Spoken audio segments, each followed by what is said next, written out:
another treat.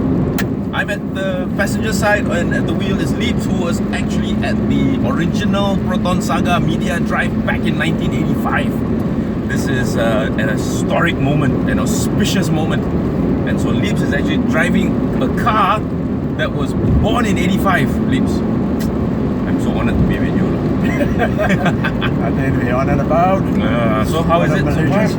Malaysians, they like it. You have actually been through the whole cycle from insofar as the first saga is concerned to now the latest saga, and you have actually seen the progression of it over the years. That's so amazing. So what's your impression of the car now? You just got behind the wheel.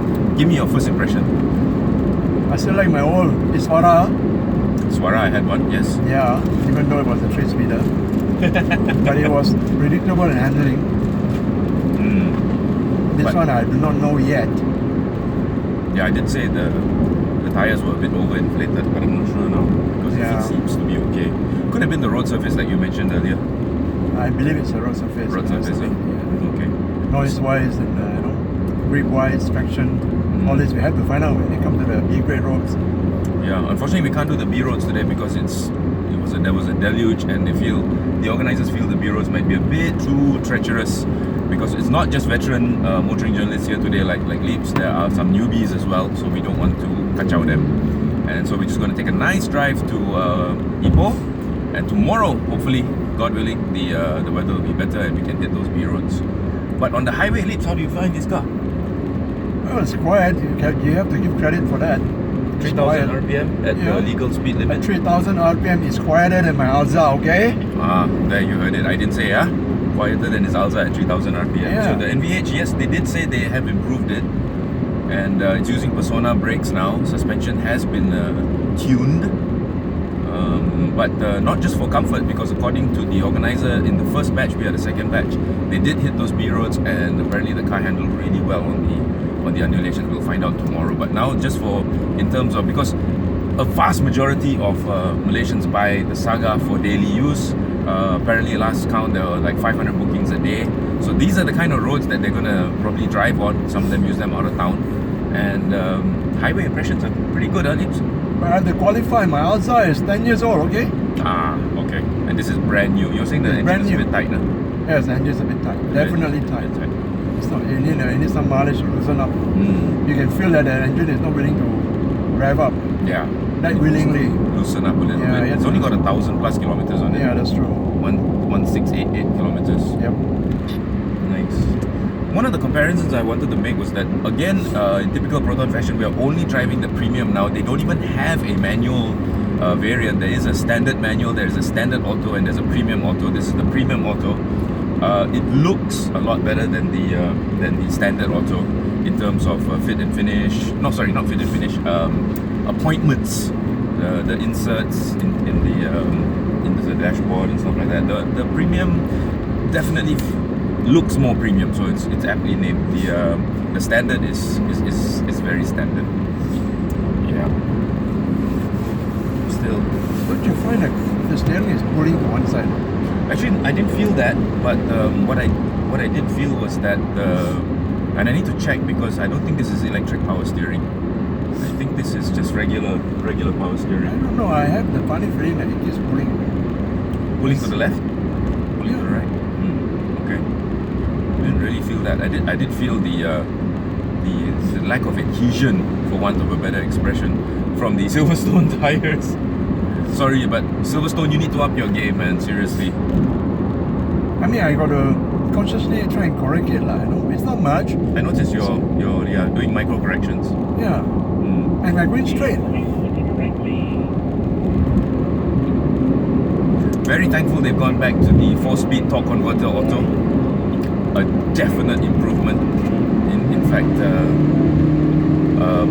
it feels a lot better. Leeps brought up a very pertinent point just now. He said when it came to the previous gearbox, it was like the gearbox was made by somebody else and then mated to the engine that Proton came up with for the car, and so it didn't fit. It was not left hand, right hand. It was more like left hand, right foot. So this one feels like it was made for this engine.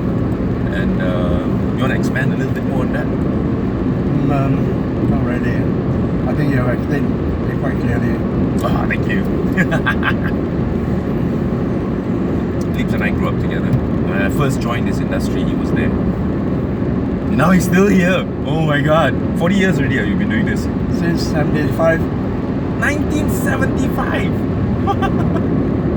Amazing. So let me show you some of the cars since I'm not driving. There we go. The cars have got the Malaysian state livery on them. Oh, there we go. There's a previous generation and the new generation. You can see the most obvious is that there's no more Proton logo. You notice there's no Proton logo at the back. Instead, they've got the word Proton going across, which looks something like this. Which is a lot nicer to look at. Yes, I agree. It's a lot nicer to look at. So And the little rear bib really helps the looks. I mean, the previous one, the one you just passed, yep. without the bib it looks terrible, but with this bib, somehow it seems to improve the looks a bit. It looks a lot nicer. The lower the diffuser thingy? No, the air bib on top. Oh, the air bib, the spoiler, the boot spoiler. Yeah. They mentioned that during the presentation as well. That is actually apparently a working spoiler. It actually creates some downforce. So it's not just for style. Nice. So cruising now at 120, revs at 3,500 RPM. I remember just now at 90, it was at 2,005. So yeah. It's quite high revving. Quite. I mean, in where you made some gearbox which is not home developed, you cannot match the engine speed to the gearbox speed. Yeah. So that in this case, the gearbox seems to be making the engine run very high. You know, in this spec, fuel consumption is affected. Right. See, when it's home developed, they can match the gearbox revolution to the engine revolution to gain on the fuel economy. But in this case, they do not have that privilege because it's not done in-house. Correct. It's just bought from somewhere and plonked in. Yeah, and it just gives you the best ratios according to what you need and what you want and what you think you need. Yeah, true. So it's not a perfect match, and it's still not a perfect match. Still, respect. Still needs to be tuned a bit. I mean, performance-wise, yes, but fuel economy is a big open question. Right. Well, you're averaging 6.9 liters per 100 km. Well, I was because you just took over. So average of 6.9 per 100 km. Not bad. Now the moment you put it into sport, the revs go up. Put it back. 1,000 RPM difference in terms of revs between drive, D, and S sport. Oh, Rolls Royce. Is that a Rolls Royce? Yes, no, that's not a. Yeah, it is. What the heck is that? No, it's not. It's not. I don't think so. It's too small to be a Rolls Royce. No, it wasn't. But I think it was a Mitsuoka. Yeah, I think so too. Yeah, the Mitsuoka. Right, there is a ES coming up soon.